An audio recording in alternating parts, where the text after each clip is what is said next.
गुरुर् ब्रह्मा गुरुर् विष्णु गुरुदेवो महेश्वर गुरु साक्षात् परब्रह्मा तस्मै श्री गुरुवे नमः. Now, before I start, I just want to tell you one saying. Interview for Union Public Service Commission was going on in Delhi. One of the aspirants, the moment he entered the room, he fell down. The board asked him, "Gentlemen, you have fallen down." Immediately he said, "I am not worried now because I have fallen down in the company of intellectuals." Why I say so? मुझे संस्कृत का उतना ज्ञान नहीं है, संस्कृत कभी पढ़ा नहीं, और खुशी इस बात की है कि इस विद्वत परिषद में जहाँ सारे विद्वान लोग, संस्कृत के विद्वान लोग हैं, वेद के विद्वान लोग हैं, अगर मुझसे संबोधन में कुछ गलती हो जाए तो मैं क्षमा चाहता हूँ. A very good afternoon to you all, the dignitaries present on the dais. My namaskar to Brother Justice K.T. Sanskaran, former Honorable Judge, High Court of Kerala, Professor Hriday Ranjan Sharma ji, Department of Faith, BHU, Professor Narendranath Pandey ji, former Vice Chancellor, Sanskrit University, Kashi, Professor Pushpa Lakshman, Faculty of Law, Delhi, Professor Upendra Tripathi ji, President of the Conference, and other coordinating members of the Center of Vedic Sciences, Banaras University, press and media, and other distinguished persons present here. It's my privilege to address this august gathering on the theme Interface of the Vedic Nyaya Shastra with the Western concept of justice. An international conference like this offers opportunities for dialogue between the judges, professors, scholars from various jurisdictions in the world to exchange ideas and gain knowledge from each other on many different aspects or issues framed before us. I recall these ancient traditions only to emphasize that a well-structured judicial system is more than 2,000 years old in this country and has always been at the bedrock of India's legal history. Our constitution is magnificent not just for its detail but also for the international inspiration that it drew and continues to draw.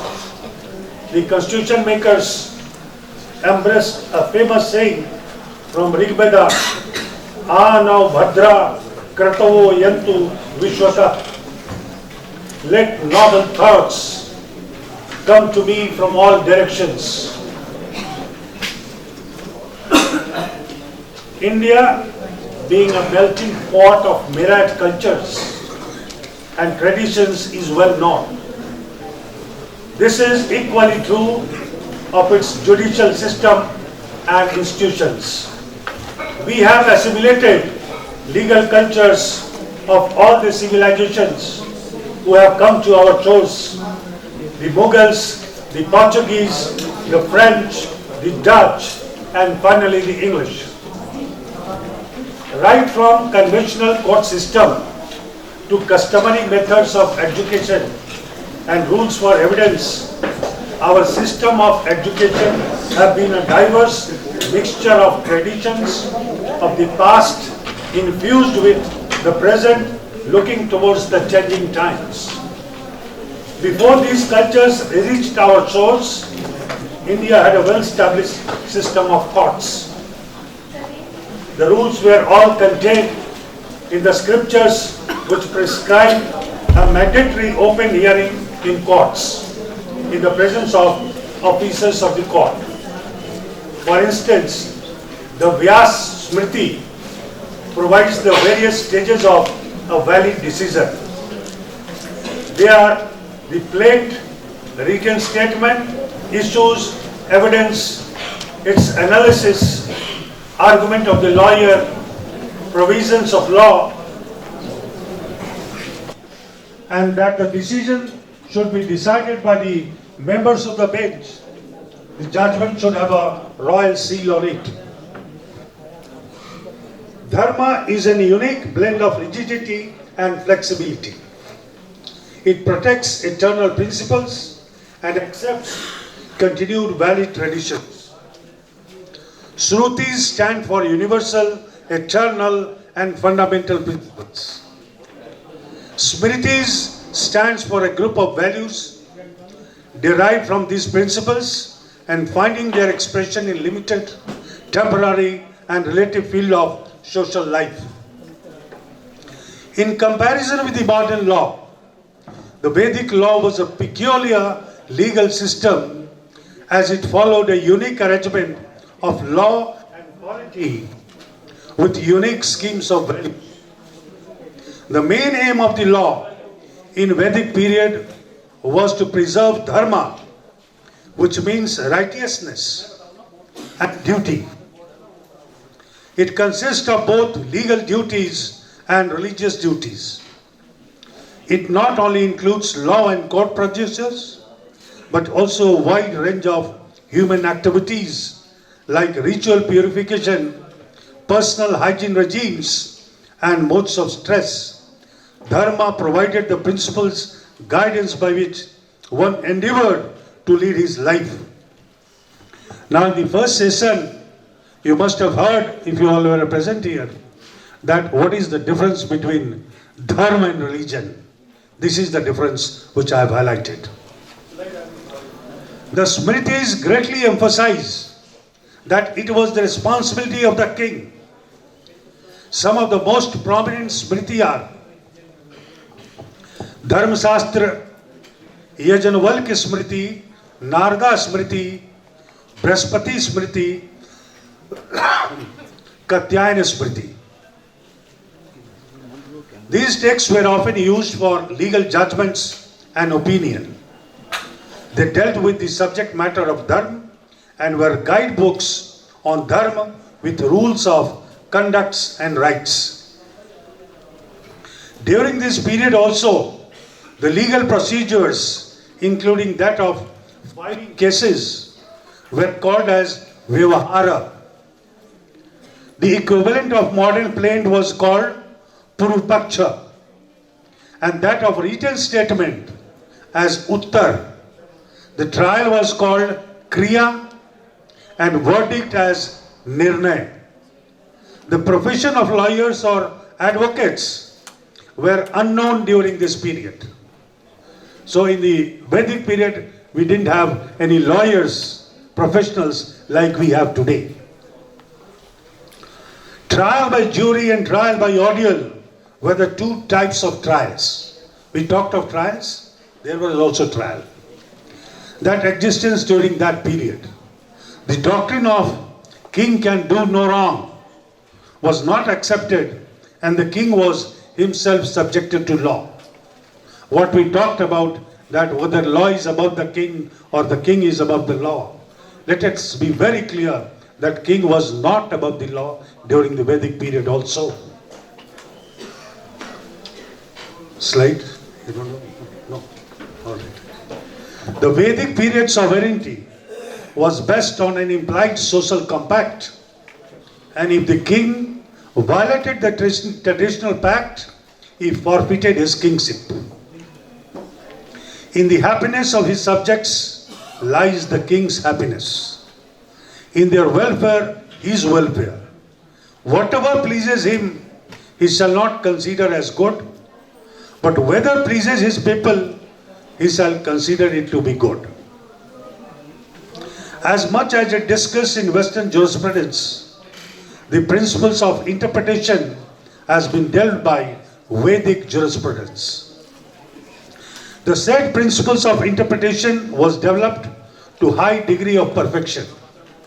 Judges were required to decide the cases, criminal, civil, according to law. Samayak, Yathashastran, Shastro Ditena, Vidhina.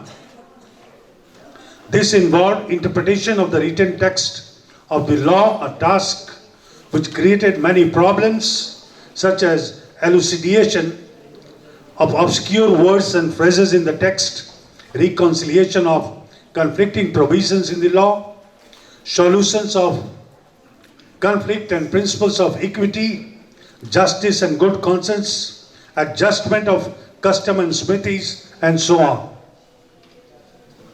In disputes, the courts had to ascertain what is true and what is false. The procedure and atmosphere of the courts discouraged falsehood. The oath was administered by the judge himself and were required to witness extolling truthfulness as a virtue and condemning perjury as a horrible sin. What we find in the trial court today, that oath is not administered by the judge but by a third person. This was the major difference. Okay. Slide 5. Slide 5. All the smritis were unanimous that there should be no delay in examining witnesses because delay dims the memory and stimulates imagination. We talked of delay also, that once there is a delay in deciding a case, it can be said very comfortably that justice delayed is justice denied. So this was also considered in the Vedic period also.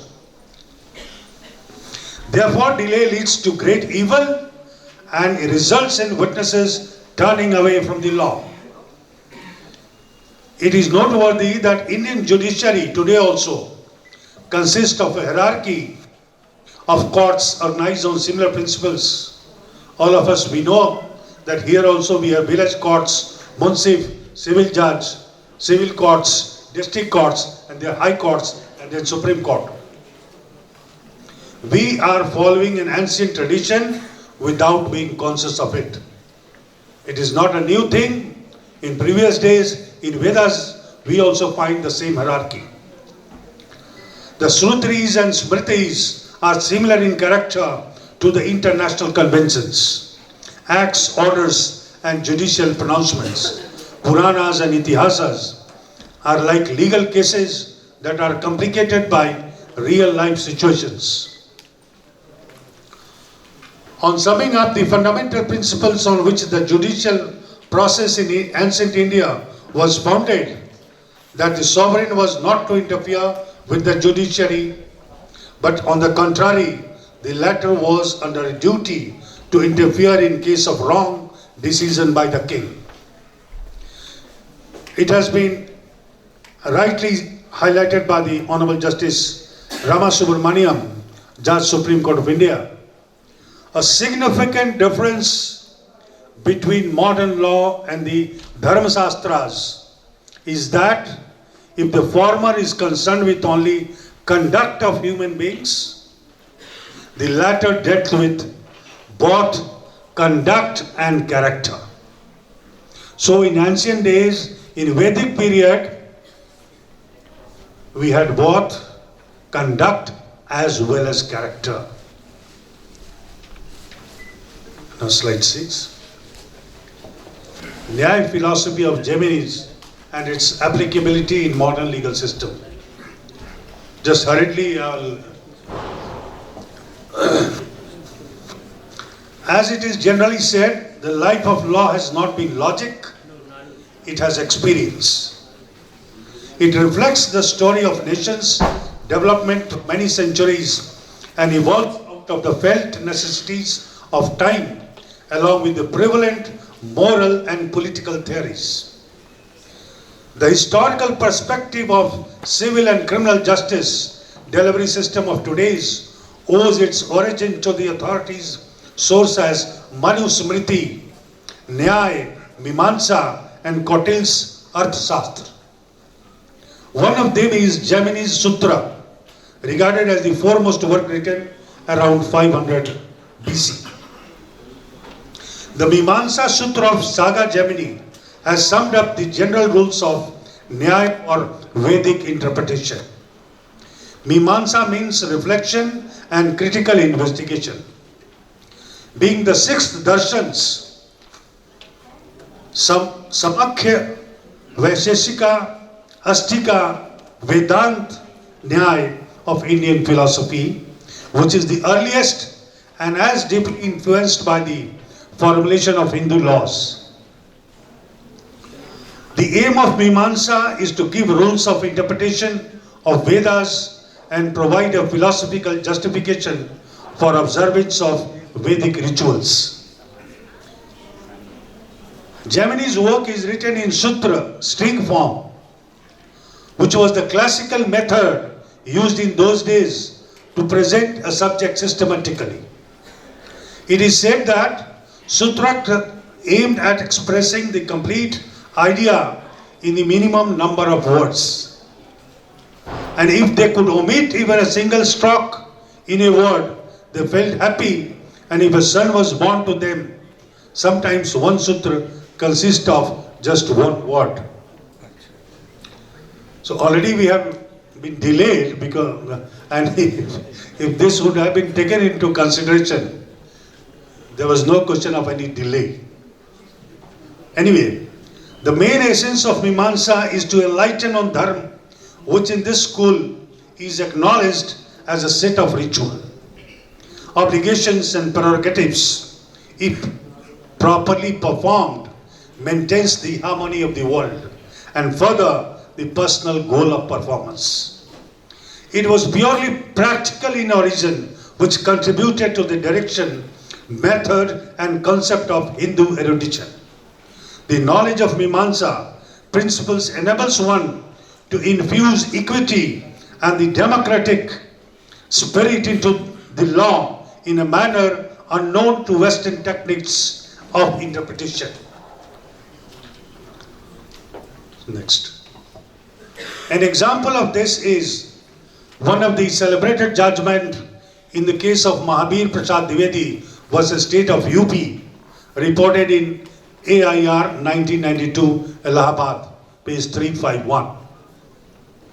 It was observed that the Jadesti maxim, the maxim for the substitution of Putika plant for the Soma plant, lays down that where a thing is enjoyed for a certain purpose, in its absence, another thing for the same genus which serves the purpose may be substituted. Though there is no rule of substitution in Western school of interpretation, Mimamsa offers solution. So there we are, how we are guiding the Western philosophy. The Mimamsa principles can help judges in molding the law to make it more rational, equitable and democratic.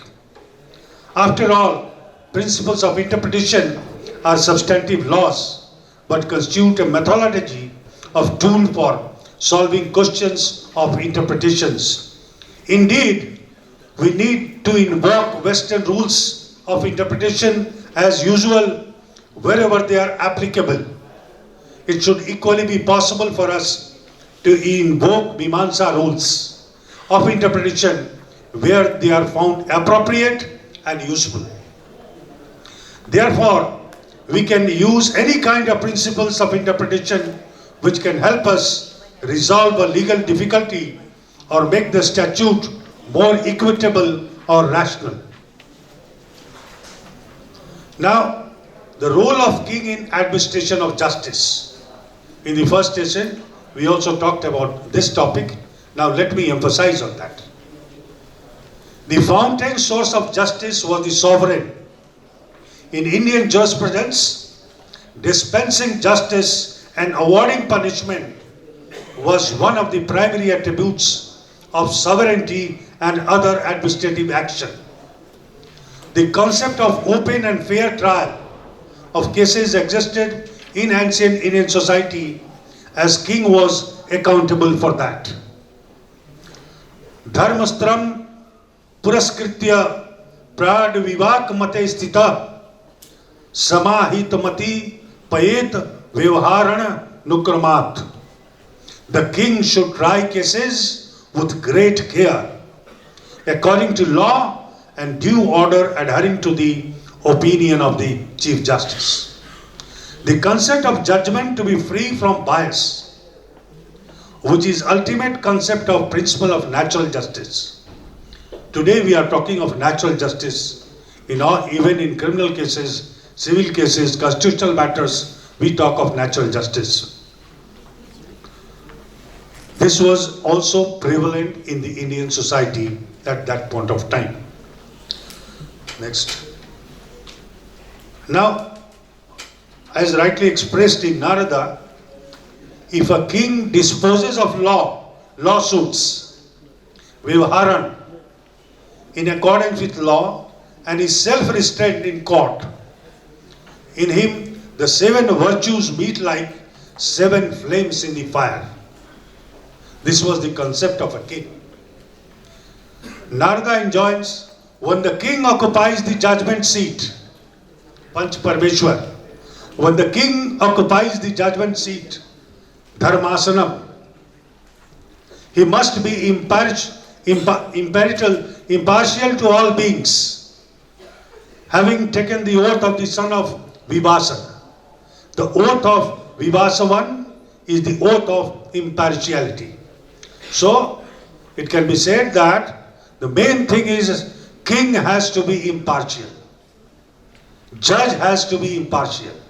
Therefore, it is the expectation that when the king acts like a judge, he should be impartial. When the judge is there, he acts like a king, he should be impartial.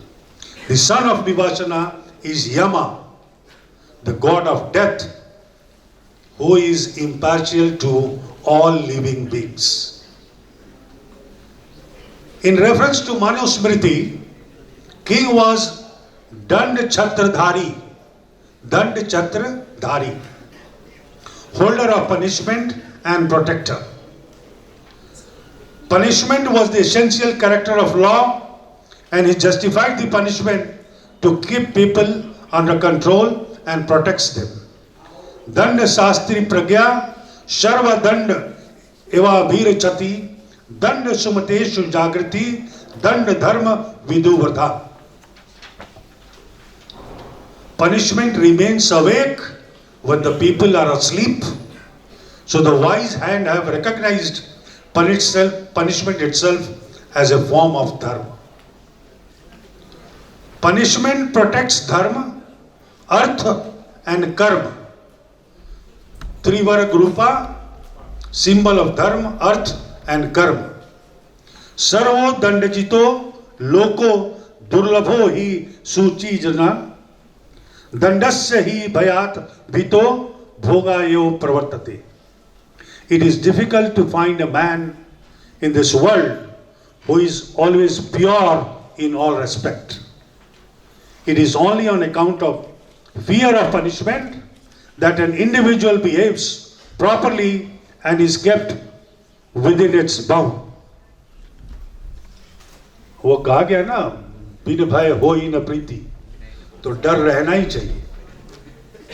In Mahabharata, Shanti Parva, which is discourse on Raj Dharma, duties of king, contains several verses eulogizing the punishment policy. The imposition of punishment, according to Smritis and Mahabharata, had twofold objects. Punishment of the offender, warning to intending offenders that they would also be punished if they were about to commit offense. So there is essence of dar that should be there. The necessity of the internal vigilance on the part of the king to protect his subject by inflicting appropriate punishment on wrongdoer. One of the chief duties of the king was the maintenance and protection of the Varna system through his power of dand was increasingly severe. The higher the Varna of the victim and the lower the Varna of the perpetrator. The king obeyed this concept because it is realized that Varna and the state are necessary aids to the achievement of the final goal of life. The legal distinctions of ancient India are firmly based on idea of equity and justice expressed in terms of hierarchy rather than equality. Next. Thus we can see that like contemporary jurisprudence, our very own Vedic jurisprudence, since ages, has been exceptionally rich in its composition and vastly diverse in its formation. Everything enshrined in it revolves around the principal value of dharma, that is the righteousness. It is the eventual goal, the central purpose, as well as the guiding star of a just and equal society.